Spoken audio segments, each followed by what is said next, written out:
Hi everyone, welcome to DNA. Today our special guest is Xin Meng, and we are going to talk about what it's like to be a venture capital investor. These years, starting your own company has becoming more and more popular, and this is because there's an increase in consumer needs, there's a technology enablement, and also because there are a lot of investors providing financial support to those who want to pursue their dream and change the world. So my friend Xin had a very interesting personal evolution where he started as an entrepreneur after MBA, and now he became a VC investor. So today, let's review Xin's story. Welcome, Xin. Thank you for having me. We are so glad you can join us today. So let's start with your personal evolution. Tell us why you decided to become a VC investor after being an entrepreneur. So I started two companies before becoming a VC. Both of them are in the artificial intelligence field, particularly in computer vision. Both companies had a good run. The first company, we sold it to Amazon for a decent amount, and the second company not so much, but we also were able to exit the company. Neither hit the mark where I wanted the company to become, which is really scaled, something that is very influential in terms of impacting the entire user base or the internet industry. None of them become that scale. There was a 6-month period after I sold my second company to reflect on the difficulties and the limitations that I personally have, as well as what those meant or what were those constraints on the companies. As an investor or as an entrepreneur, it's really two sides of a coin, but really in the same field. And to understand the coin itself, probably it is better for you to be on both sides of the table at least once, right? To become a venture capitalist, where you'll be able to see much more companies than you would otherwise do.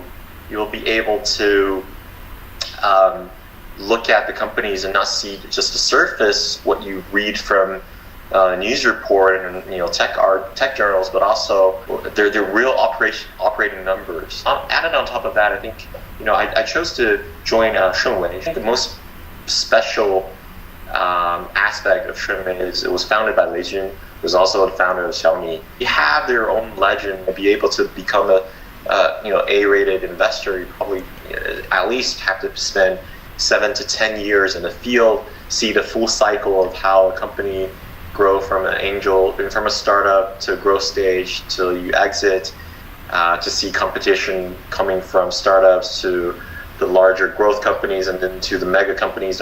It's a steep learning curve for me, even for now after a year and a half, and I think it's still interesting. Awesome. So tell me, what's the most surprising learning for you after coming to the other side? When I was doing my startups, coming from a investment banking background before, I would understand a very large part how a venture capitalist would think, and I will play to their thinking. Being an entrepreneur, when I do my fundraising, I had that confidence until I joined Shunwei. My predictions of how a venture capitalist would think and my calculations were totally off the chart. It was none of those were correct. I was just conjuring all of those out of my mind. So entrepreneurs are laser focused on product market fit, and as a result, we focus so much on the product itself in hope that as long as we nail the product right, as long as the product has a preliminary user, we can scale it and everything will be okay. When I moved to the other side to become an investor, our perspective were drawn from a very micro perspective on the product to a more macro perspective, or look at historical trends. We look at time horizons of how technology evolved over not a year, not 5 years, maybe 20 years or 25 years, and maybe a trend has happened in the past 25 years before, not exactly the same technology, but a lot similarities to share across. I think that's what investors will focus more on, because we're looking at long time return that is extraordinary. Tell me about your day-to-day as a venture capital investor, I bet there are a lot of people want to talk to you every day. So tell me what your day is like. Being a venture capitalist, I think, is a quite flexible job. 90% of the time you have to plan it on your own, and it doesn't matter what level you're at, from general partner to analyst. Day to day can swing from spending an entire day at home researching or thinking about a particular type of product, how it will scale and so forth, to spending juggling between 7 or 8 meetings. I will probably meet between 10 to 12 companies a week. Out of the 10 to 12, how many would you eventually invest in, usually, on average? First 12 months, I've probably seen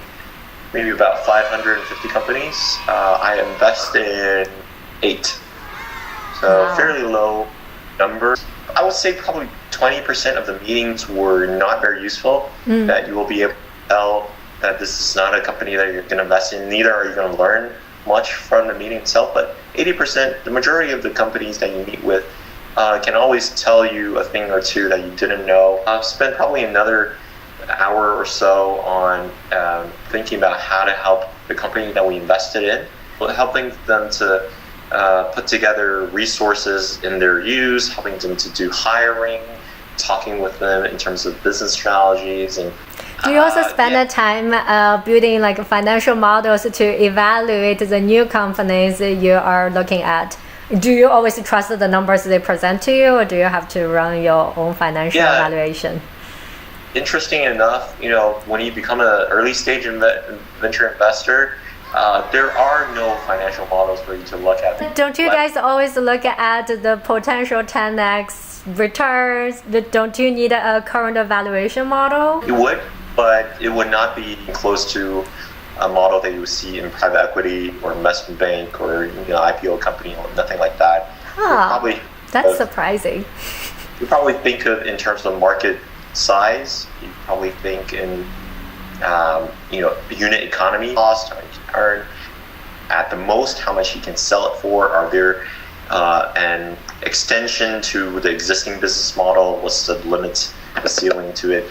Probably not in terms of very much detail, because anything you put down will be wrong. If you're investing in growth stage, meaning Series B plus to pre-IPO, then more interesting and more useful. How many companies actually request to meet you? And how do you select who to meet with in person? If you are able to find a way to get to me, that already proves something. That proves that you made an effort to get to your investor. You are resourceful enough to find a channel to reach me and to get active. So most likely, I will try to take this. Unless you're just randomly spamming my email, I will take you probably seriously anyhow. I'll look at the business plan or the short PowerPoint version or whatever you have, and I'll probably take a very short time looking at it and decide whether to meet with you or not. So what makes a good business plan? When I was in business school, I took a lot of class and learning how to write a good business plan, and people spend a lot of time in writing business plan and formatting, reoriginating orders and telling you what's important and not. And I remember very clearly there was a class that we were told to write a very old school business plan that takes up 50 pages of Word document and things like that. So that's really old school these days. I don't know how VCs in the other side of the world works, but here nobody reads that type of thing anymore, and they will think you're ridiculous if you write something.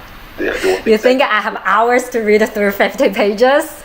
They think you really don't have anything else worth your time to do, because if you're doing a startup, this should not be the focus of your time. I would mainly look at, number one, what sector are you doing, and what narrow sector, what field are you running on, which the interesting sector. If it's an interesting sector, and by interesting, it's very subjective in a sense that it just happened. If it's happened to be just the sector that I'm researching, looking at currently in this month or this week, then awesome. Then I'll pay a lot of it. If it doesn't, but I think potentially I would have learned about this sector. If it's a sector that has been hot in the past but died out now, usually that's not something that we want to spend a lot of time on. So things like that. So first we'll look at your sector, and within the sector, how your approach is different from the companies that we already know about. And third, whether your team can back up the claims that you make in terms of how you want to approach this sector, how you want to do. So mainly these three things. Investments are interesting, but watch him from the tip of his head. You can kneel down and see him from below his shorts. Angel investor is a hobby. Venture capitalist is more of a discipline.